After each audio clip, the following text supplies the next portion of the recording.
আসসালামু আলাইকুম সম্মানিত দেশবাসী, আপনারা দেখতে পাচ্ছেন এই মুহূর্তে রোগী দেখছেন বাংলাদেশ গণস্বাস্থ্য হোমিওর একাধিকবার ক্যান্সার চিকিৎসায় জাতীয় ও স্বর্ণপদকপ্রাপ্ত ক্যান্সার স্পেশালিস্ট অধ্যক্ষ ডাক্তার এস.এম. সরওয়ার স্যার।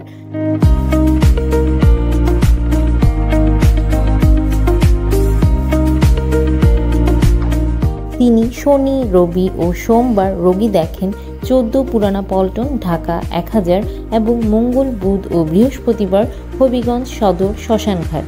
যে কোনো তথ্যের জন্য, পরামর্শের জন্য অথবা সিরিয়ালের জন্য যোগাযোগ করুন 017-085-42064 অথবা 017-985-24852 এই নম্বরে।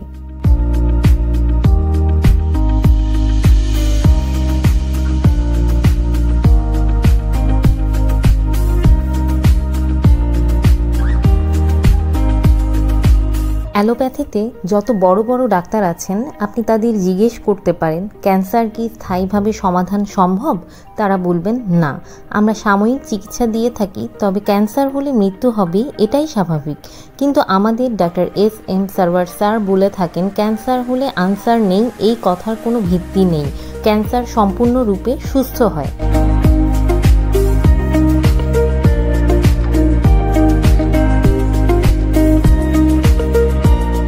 গত 30 বছর যাবৎ ক্যান্সার, কিডনি, থ্যালাসেমিয়া সহ সকল অপারেশনের রোগীগুলি অপারেশন ছাড়া জার্মানি মেডিসিনের দ্বারা স্থায়ীভাবে চিকিৎসা করে আসছেন ক্যান্সার স্পেশালিস্ট অধ্যক্ষ ডাক্তার এস.এম. সরওয়ার স্যার।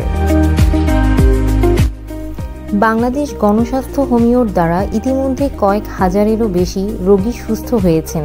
এখন পর্যন্ত যারা চিকিৎসা নিয়েছেন তারা সবাই আলহামদুলিল্লাহ সুস্থ আছেন। এর যথেষ্ট প্রমাণও আছে। এরই মধ্যে উল্লেখযোগ্য কয়েকজন হলেন ব্যারিস্টার সুমন সাহেবের চাচি, অ্যাডভোকেট তুহিনের আম্মু, চুনারুঘাট বাগবাড়ি হান্নান মিয়া সাহেবের ওয়াইফ, যার গ্যাস্ট্রোলজি, ইউরোলজি, কোলন, পাকস্থলী সহ সমস্ত শরীরে ক্যান্সার ছড়িয়ে পড়েছিল। সারা শরীরে পানি জমে গিয়েছিল, কিডনি ড্যামেজ হয়ে 30 পয়েন্টে চলে এসেছিল। বাংলাদেশ, ইন্ডিয়া, সিঙ্গাপুরে চিকিৎসা করিয়ে সুস্থ হননি। ডাক্তাররা বলেছে আর কোনো চিকিৎসাই নেই, উনি হয়তো আর 3-4 দিন বাঁচবেন, আপনারা বাসায় নিয়ে যান। তারপর তারা ডাক্তার এস.এম. সরওয়ার স্যারের শরণাপন্ন হন। আমাদের স্যার চিকিৎসা করেন, এখন পর্যন্ত তিনি প্রায় 2 যুগ ধরে সুস্থ আছেন। ব্যারিস্টার সুমন সাহেবের ঠিক পাশের বাড়ি সিদ্দিক মিয়া সাহেবের ওয়াইফ, যার ব্রেস্ট ক্যান্সার ছিল, তিনিও আজ পর্যন্ত সুস্থ আছেন। ব্যারিস্টার সুমন সাহেবের বাড়ির পাশের 3টি ক্যান্সার রোগী, এখনও 3 জনই সুস্থ।